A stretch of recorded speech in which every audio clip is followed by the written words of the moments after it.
Have you lost all the will to live as me? Do you think you are at the bottom of the bottoms? Are you feeling like ending it already? Then don't do it. Unless you are Canadian and you accidentally sneeze in front of your doctor. Today I will show you that I can go even lower. Because man, today we are playing vanilla again. Hello there everyone, it's me again, Mountain General. And yes, I went totally mad from this game. And yes, when I 100% this bitch, I will kill myself.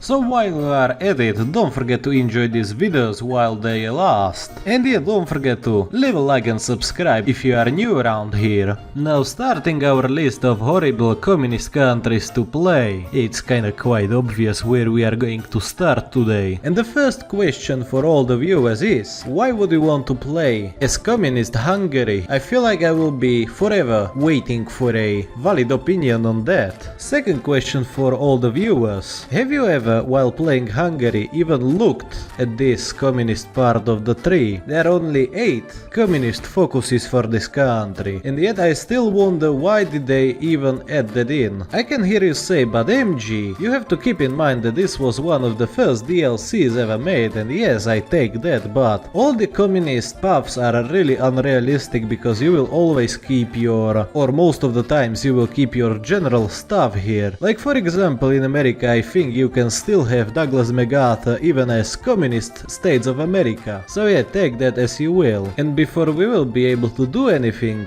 we first have to have at least 30% of poverty popularity for communists. For now, army rearmament, why not? So yeah, slowly going there to the red side. And also, did you know that you can get Bela Kun as your leader of your country, but I think he also can die after sometime in 1938, so yeah, it is a possibility that you won't even get him. So after getting the popularity to little over 30%, you can proceed with this focus, and I'm quite shocked that this doesn't cause a civil war considering, well, what happened with Hungary in 1919. So yeah, this shit just happened, and yes, this man is bolder than an egg.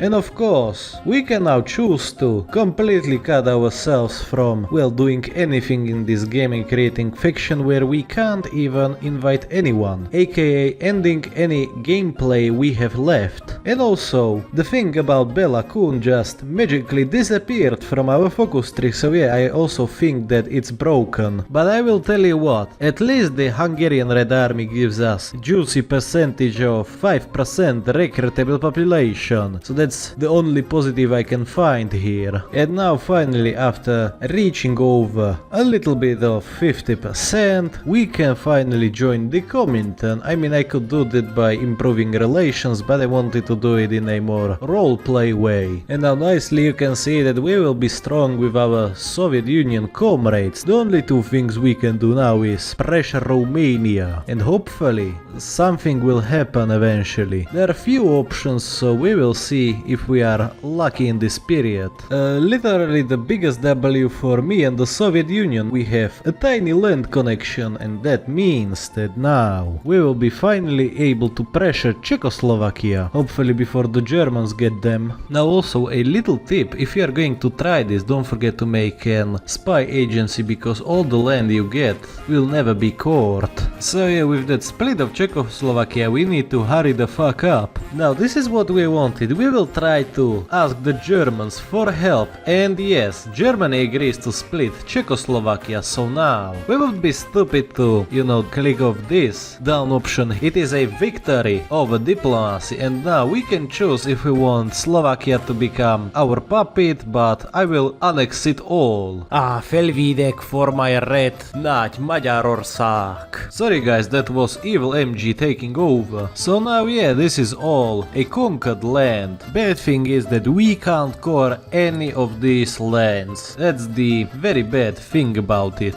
But oh well, let's expand our industries. Also now that the Germans are, well, having their little fun, I feel like we could get a little piece of Yugoslavia for ourselves. This will go horribly wrong. Our plan is pretty simple. We will smash through Yugoslavia and then quickly turn to Romania that is lightly guarded. And yes, our paratroopers are landing here, slowly one by one, slowly disrupting the enemy's supplies. So yeah, their role was to disrupt the Yugoslavian lines so we can easily walk past all of them. So yeah kids, this is how you do a war. Whenever you have a war in the Balkans, you have to have a methodical approach. That means going slowly but surely. Now this was a very bloody war for our new coast. And yeah, just a quick occupation of Romania is on the plate. And we can now proclaim a great red Hungary. And yes, Mr. Stalin, you help in my pointless wars, and now I will help in your pointless war. Now this big thing happened, but obviously I won't be joining in just yet because yeah, we don't have that many forces and we would be stretched too thin. Not just yet, Mr. Stalin. It's not looking too good for the Soviets. By the way, that's the reason I'm not joining, because well, Soviet Union will probably fall soon if they don't do anything about this little so-called German invasion. Oh yeah, this is big yikes for the Soviets. This happened so fucking fast. And oh shit oh fuck. And this is our entry ticket to the Second World War. And oh shit oh fuck, this will be hard. Well, first off we just have to massacre the Italians and then run to the important front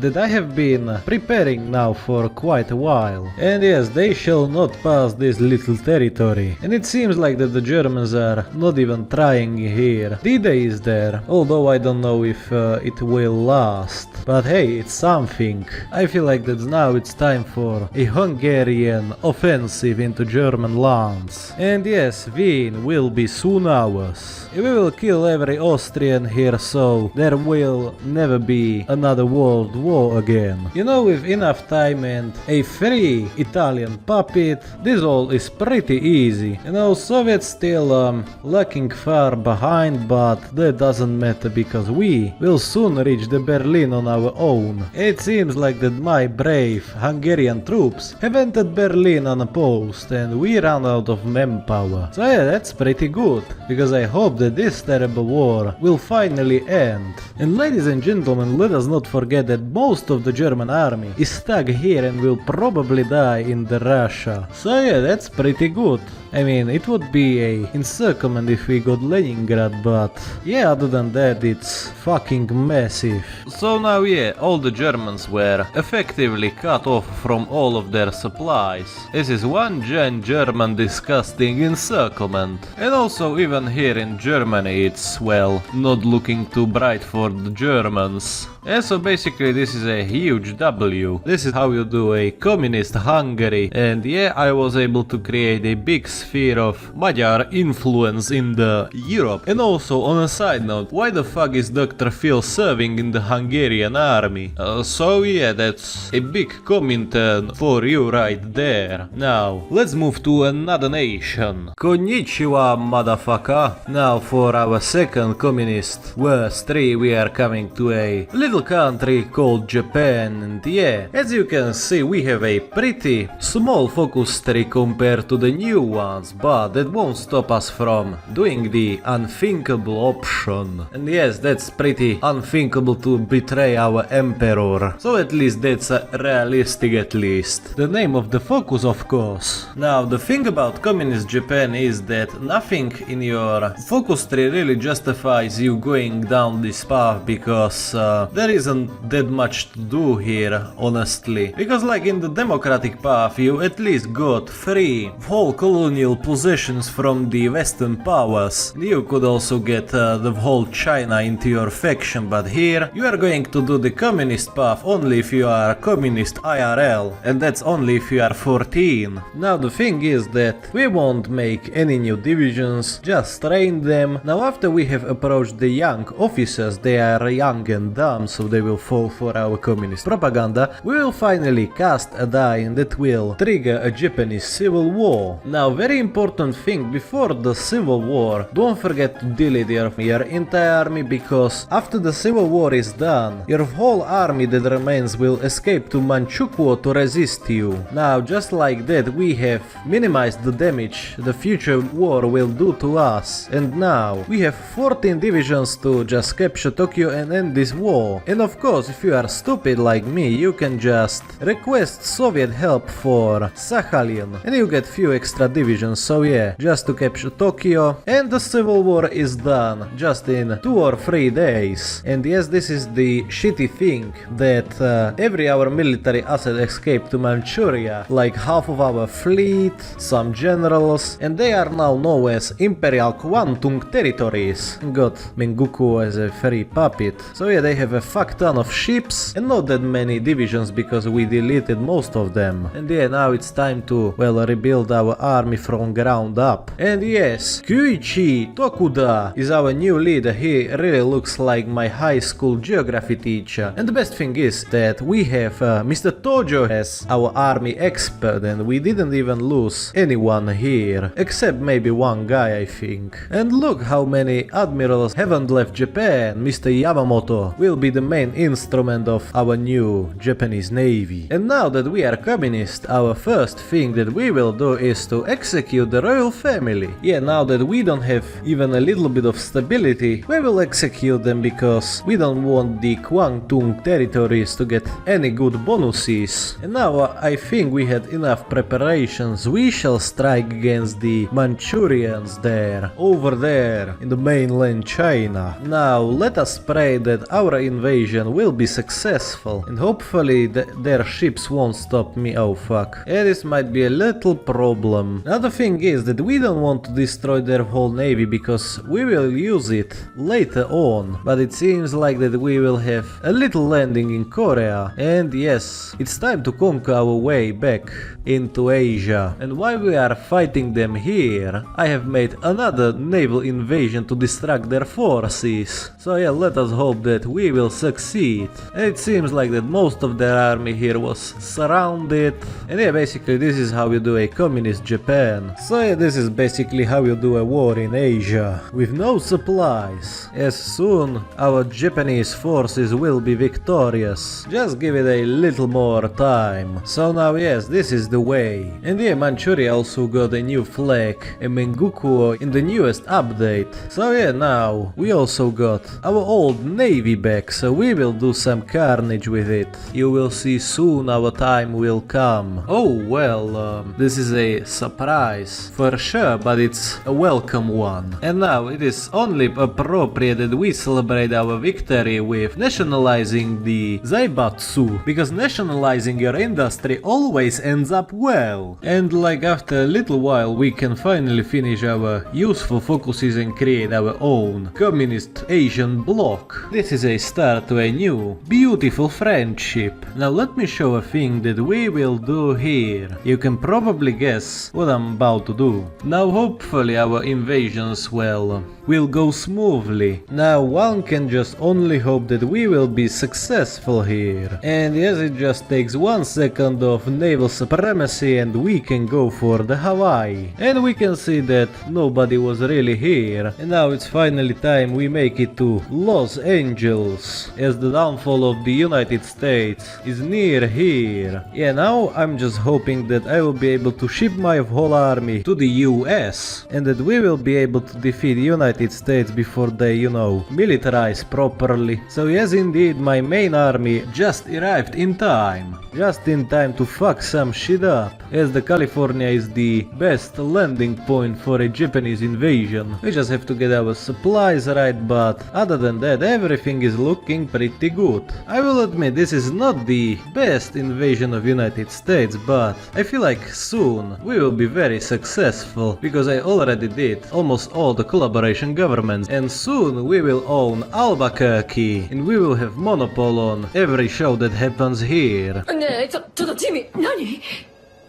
Saul Goodman. You know, I was kinda betting on that even if I don't have a better army, I will be able to outnumber the Americans, and I was right. Main strategy here is to just surround them and kill them. Divide and conquer tactic, or whatever the fuck you want to call this. And when there is an opening, just tell your division to run everywhere where it can, just to overstretch the American forces even more. Overstretching the American forces is, well, pretty successful. I mean, if we can't initially beat them, just walk around them until they are surrounded by the hordes of Japanese people. Too many things to worry about. Doesn't matter, just stop your troops and redirect them into a direction where no one is. So this way no American is truly safe. They are trying to break this encirclement, but we will just quickly stop them. So yeah, this is even more easy than you think. Americans with no supply are my favorite types of Americans. And yes, indeed, soon this war will end. Because you know, collaboration governments are very overpowered. And you should always do them if you can. And as you can see, the friendly Americans left Washington DC undefended. So yeah, it will just take one Japanese man on a trip to Philadelphia and New York to capitulate the America. And this, my dear viewers, is how you assert your dominance over the Pacific Ocean. This is basically how we want to play a Red Japan. And yes, I'm still going to say that this is a very shitty focus tree. But now, we shall go to our last country, because I already had a lot of fun and Mao was eaten by China that is in allies, so yeah, I'm not dealing with this bullshit. And the last country on our worst communist list is United Kingdom. And this is easily the worst communist path, because you have to decolonize within 2 years after turning communist, or there will be a civil war. So all of that sounds pretty fucking good, I know. So let us start our journey with the change in course. And also very important thing I will explain on the way, we will switch all of our troops to the worst divisions and train as many as we can, because we will attempt to secure our dominions so they don't break away from us. And now we can begin our transformation to the communist Britain. And I got to say, this is the, no thank you Ethiopia,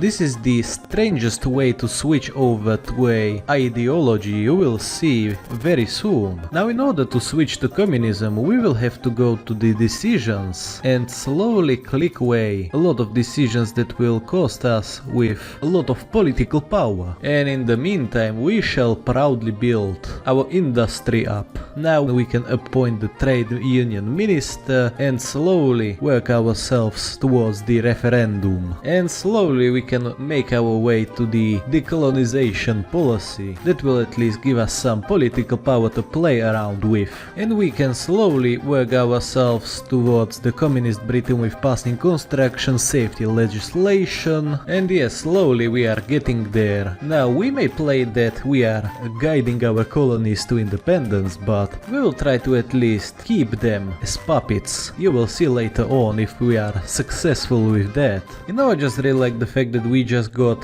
a generic profile picture minister here. Anyway, we can enact mandatory union days. Soon we will turn communist for the better of our empire, quote unquote better. We can slowly continue with amending the legislation, and we have to complete just a few more things before we switch to communism. Now, after waiting long enough and saving enough political power, we can say goodbye to Neville Chamberlain and hold a communists demand referendum, and boom, Harry Pollitt is the new leader of our communist Union of Britain. And now we shall try to save our little empire by moving to secure the dominions. And basically what we had to do was to put our divisions into our colonies. So one division to Nova Scotia, one to New Brunswick, 3 to St. Lawrence, 5 to Southern Ontario, 1 to Manitoba, Saskatchewan, 1 to Alberta, 1 to British Columbia. New Zealand is simple, 5 to Northern Ireland, 1 to Southern Ireland. Australia 4 to Victoria, 5 to New South Wales, 2 to Queensland, 1 to Western Australia. In South Africa, 2 to Cape, 5 in Transvaal and 5 to Natal. And for India I have put 1 division to every province so I don't have to be bothered with that. So now simply what we need to do is to quickly go to our decisions. Bad thing is that I forgot that you have to have a specific manpower here. So we will see how quickly I can fix this. Well, I was able to now impose martial law in Canada, in South Africa, Australia, New Zealand, and I don't know why, but it seems like that the British Raj is a little bit bugged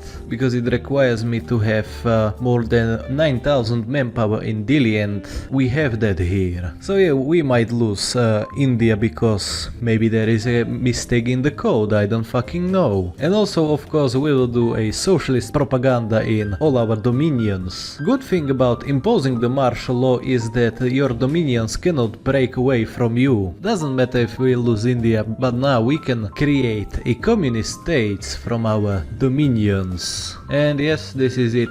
We have lost our jewel of our empire, but now it's not empire. We have already decided to ditch that. Hey, and while we are at it, let's just kill some people. And yes, let's slowly decolonize so we don't explode from inside. Now for me the most important country here is Canada, because I just want to keep them to invade the bastion of capitalism. Due to our decolonization we have returned the Northern Ireland to the Irish, so no more car explosion for us. Pretty sad, I know. But look who got their Falklands back. You know, I'm going to tell you one thing, this by the political power is not worth it. We have just wasted a lot of it. But also at the end we weren't quick enough to secure New Zealand for us, so we were expelled from here. Pretty sad, I know. You see, now there will be only conflict on the Indian subcontinent. Couldn't you guys just play some cricket to solve this out? Also the Europeans have a lot of fun it seems, but I have my own issues like decolonizing the Africa right now. And now I will tell you my main issue with this. As you can see, we have decolonized our whole empire except few islands here and there, and our past colonies are all communists. You can check them all out. Just communist nation after communist nation after communist nation. And I feel like it would be quite fitting if we kept them as a subject, as a way to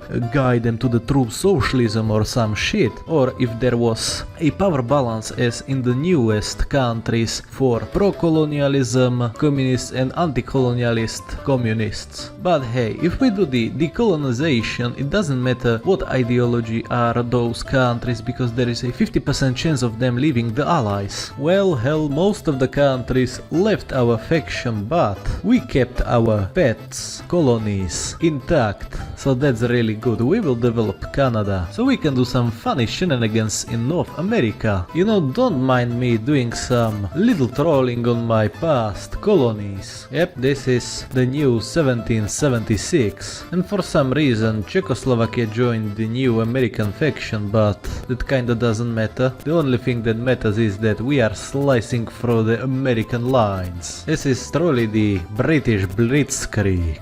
Seems like that soon the British will be burning down the White House. And yes, this got a little out of hand when even the Swedes join in the fun. I don't know why they want to die. And pretty much the whole US army is done on the East Coast. You know, I don't know how they will be able to handle this when the front is opened. It's just one devastating blow after another. And I'm quite happy with that, because this is just too good. And as you can see, Americans already want to give up. Now it's time to jump to the juicy Mexico. You know, this is the best fuck it one struggle. Me, Germans and Soviets against the American faction. And this is basically how I created 50 colonies from the original 13. And yeah, I got to say that the communist tree for communist Britain is pretty shit. I didn't even go any further down it, because it's just choosing between going into Comintern or being your own thing, and then choosing few pointless things like locking yourself from destroying capitalism in turn of destroying fascism. And yeah, that's basically it. The only good thing that I really like is that you can get a free military factory for some political power, but that's about it. And technically we are a monarcho-communist country, so take it as you will. So yeah, tell me in the comments if you have enjoyed this a little bit longer video again, and if you are new here and stick around this long, don't forget to subscribe for more Hearts of Iron 4 stuff. And as always, big thanks goes to my channel members, their names are in the description and on the screen right now, and a special thanks goes to Razonon for being the highest channel member.